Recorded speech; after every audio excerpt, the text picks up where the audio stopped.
नमस्कार दोस्तों, हम बात कर रहे हैं जोहानसबर्ग में चल रहे G20 शिखर सम्मेलन की, जहां पर तीसरे दिन भारतीय प्रधानमंत्री नरेंद्र मोदी ने आर्टिफिशियल इंटेलिजेंस एआई के दुरुपयोग पर कड़ी चेतावनी देते हुए दुनिया से ग्लोबल एआई कॉम्पैक्ट बनाने की अपील की है।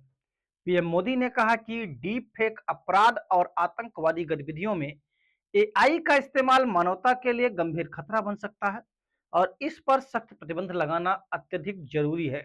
न्यूज एजेंसी पीटीआई के मुताबिक पीएम मोदी ने जोर देकर कहा कि एआई को मानव केंद्रित होना चाहिए, न कि सिर्फ वित्तीय लाभ का साधन होना चाहिए।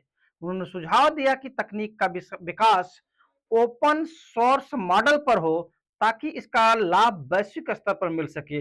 उन्होंने कहा कि एआई का उपयोग वैश्विक भलाई के लिए होना चाहिए, इसका दुरुपयोग बिल्कुल ना हो सके। इसके लिए मानव ओवरसाइट, सेफ्टी बाय डिजाइन और पारदर्शिता जैसे सिद्धांतों पर आधारित ग्लोबल कॉम्पैक्ट अत्यधिक अनिवार्य है।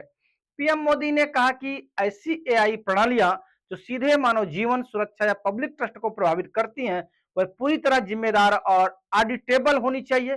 उन्होंने साफ कहा कि एआई मानव क्षमताओं को बढ़ाए, लेकिन अंतिम निर्णय का अधिकार हमेशा इंसानों के हाथ में रहना चाहिए, एआई के हाथ में नहीं।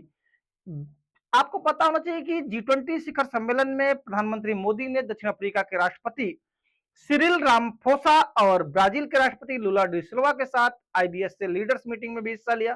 पीएम ने कहा कि भारत विकासशील देशों के इस त्रिपक्षीय मंच को और मजबूत करने के लिए प्रतिबद्ध है ताकि दक्षिण दक्षिण सहयोग और वैश्विक संस्थाओं में सुधार का एजेंडा आगे बढ़ाया जा सके। तो कहीं ना कहीं से एआई पर चिंता जाहिर करके पीएम मोदी ने उस पर अपना दृष्टिकोण स्पष्ट कर दिया है। आप और हमको भी एआई से सतर्क रहना चाहिए कि एआई है तो एक मशीन ही, और मशीन जितना फायदेमंद होती है उससे कहीं ज्यादा नुकसानदायक भी होती है। रोबोट वन और रोबोट टू जैसी फिल्मों में आपने रोबोट के साइड इफेक्ट को तो पहले ही देख लिया होगा। तो कहीं ना कहीं से एआई को जानिए, समझिए, उसका सार्थक उपयोग कीजिए, लेकिन उसके निरर्थक उपयोग से बचना हमारा, आपका और सभी का कर्तव्य है।